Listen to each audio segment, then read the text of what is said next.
Hello दोस्तों, मैं advocate विकास मीणा। और दोस्तों आज की वीडियो में बात करेंगे, आजकल बहुत बड़ा फ्रॉड चल रहा है। वो फ्रॉड चल रहा है ऑनलाइन माध्यम से, ऑनलाइन गेमिंग के माध्यम से। ऑनलाइन ऐसा फ्रॉड चल रहा है कि जिस पर हो सकता है आपको भी शिकार बना दिया जाए। दोस्तों जो आजकल फ्रॉड चल रहा है वो फ्रॉड चल रहा है बैंक अकाउंट के माध्यम से। अगर आपने भी इतने बैंक अकाउंट खुला रखे कि अगर आपके पास एक बैंक अकाउंट से ज़्यादा का अगर अकाउंट है तो आपको भी सतर्क होने की जरूरत है। हो सकता है कि आप भी साइबर क्राइम के फेरे में आ जाए और हो सकता है कि साइबर क्राइम आपके ऊपर भी कार्रवाई कर दे। अब आप सोच रहे होंगे कि साइबर क्राइम आपके ऊपर बिना मतलब क्यों कार्रवाई करेगा। दोस्तों बहुत से लोगों का सोचना यही रहता है, मेरा भी सोचना यही रहता है कि क्यों मेरे ऊपर साइबर क्राइम वाले कोई एफआईआर रजिस्टर्ड करेंगे या मेरे ऊपर कार्रवाई करेंगे। दोस्तों इसके पीछे का रीजन रहता है कि आपका जो भी बैंक अकाउंट है उस पर क्या ट्रांजैक्शन किया जा रहा है। बहुत से लोगों को तो ऐसे बैंक अकाउंट है 10 बैंक अकाउंट, 20 बैंक अकाउंट, क्योंकि बैंक अकाउंट खुलवा लेते हैं लोग, लेकिन जब भी कोई भी सिटी चेंज करते हैं या किसी अन्य रीजन से दूसरे बैंक में जाकर खाता खुलवा लेते हैं तो उनके लिए एक खाता इंपॉर्टेंट रहता है। जिस प्राइमरी बैंक है उसको बना लेते हैं कि जो भी लेन देन कर दिए उस खाते पर कर लेंगे, लेकिन जो 2 बैंक अकाउंट उनके पास है, 3 बैंक अकाउंट उनके पास है तो उनका यूज वो नहीं करेंगे। 5 साल 10 साल से वो खाता वहीं का वहीं पड़ा हुआ है।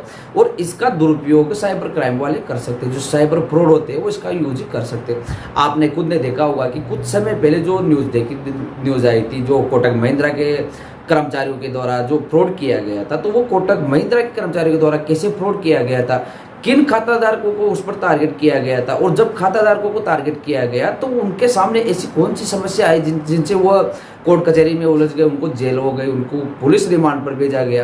तो दोस्तों इस बारे में पूरी बात इस वीडियो पर करेंगे। और दोस्तों अगर आप इस चैनल पर फर्स्ट बार अगर विजिट कर रहे हैं तो आप वीडियो को लाइक कीजिए और चैनल को आप सब्सक्राइब कीजिए, जिससे कि आने वाली जो भी लीगल एडवाइस है, जो भी लीगल न्यूज़ आपके लिए वो आपको प्राप्त होती रहे। दोस्तों अगर आपके पास 2 बैंक अकाउंट, 3 बैंक अकाउंट है तो आपको सतर्क होने की जरूरत है।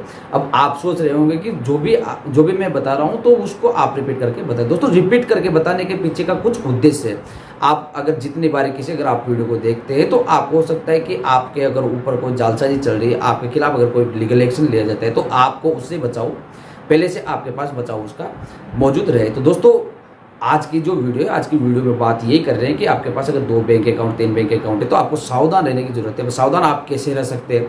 आजकल बहुत से बैंक अकाउंट खुलते हैं। आप एसबीआई में भी कोई बैंक अकाउंट खुलवा सकते हैं, आप बड़ौदा में जाकर बैंक अकाउंट खुलवा लेंगे, एक्सिस में जाकर बैंक अकाउंट खुलवा लेंगे। लेकिन आपके जरूरत आने वाले के लिए आप 2 बैंक अकाउंट सफिशिएंट रहते हैं कि 2 बैंक पर आप अपना काम कर सकते हैं कि कोई भी बैंक में अगर आपका पैसा नहीं है दूसरे बैंक में जाकर आप अपना काम कर सके। दोस्तों जो भी ऐसा करते हैं कि 5 अकाउंट खुलवा लिए, 6 अकाउंट खुलवा लिए, आपने जो पिछली न्यूज़ देखी थी, जो कोटक महिंद्रा थी, एक्सिस बैंक द्वारा जो घपला किया गया, बैंक कर्मचारियों द्वारा घपला किया गया, वो बैंक कर्मचारियों ने जो भी पुराने बैंक अकाउंट थे जिन पर पैसों का कोई लेन देन नहीं था, तो वो बैंक अकाउंटों को उस जो कोई ऐसा साइबर क्राइम का जो ठगी था, साइबर क्राइम को जो आदमी जो साइबर क्राइम करते हैं, जो साइबर क्राइम के फ्रॉड जिनको आप मान सकते हैं, उनको सेल कर दिए उन अकाउंटों को।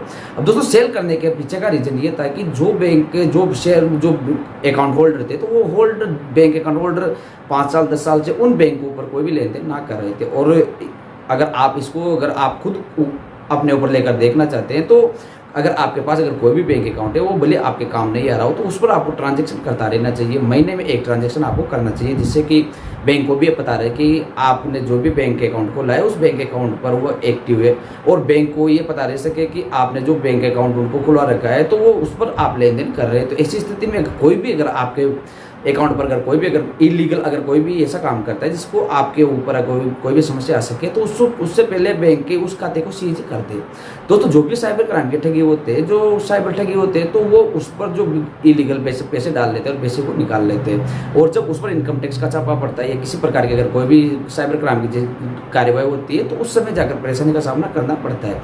तो बेटर रहेगा कि आप अपना बैंक अकाउंट को सफिशिएंट मात्रा में, कोई भी अगर बैंक अकाउंट ऐसा है आपका जिस पर आप पैसे की लेन देन नहीं करते हैं, आपका वो जो अकाउंट है वो निष्क्रिय होकर पड़ा हुआ है, तो आप उसको जाकर बंद करवाते हैं। इसके लिए आपको ज़्यादा प्रोसेस करने की जरूरत नहीं रहती। एक फॉर्म भर के बैंक मैनेजर को सबमिट करना होता है, जिस पर आप पेन और आधार कार्ड की कॉपी आपको लगानी रहती है, जिससे कि आप साइबर क्राइम की ठगी होने से पहले अगर आपके ऊपर कोई भी अगर ऐसा अगर आरोप आता है तो आप उससे बच सकते हैं। तो दोस्तों आज की वीडियो में आपने समझा होगा कि जो भी आप बैंक अकाउंट खोलाते हैं तो आपके पास सीमित मात्रा में बैंक अकाउंट होने चाहिए, और जो भी बैंक अकाउंट उन पर आप मैसेज चेक करते रहे कि आपके अकाउंट पर कोई इलीगल ट्रांजैक्शन तो नहीं हो रहा है। अगर आपके बैंक अकाउंट पर इलीगल अगर कोई ट्रांजैक्शन होता है तो उसके आप तुरंत सूचना राज्य सरकार या केंद्र सरकार होती है या नहीं तो आप अपने बैंक शाखा में जाकर आप संपर्क करें, जिससे कि आपके ऊपर जो भी अगर कोई भी अगर इलीगल अगर काम कर रहा है और अगर आपके ऊपर अगर साइबर क्राइम के अगर कोई आरोप भी आता है तो उससे आप बचाव अपना कर सके।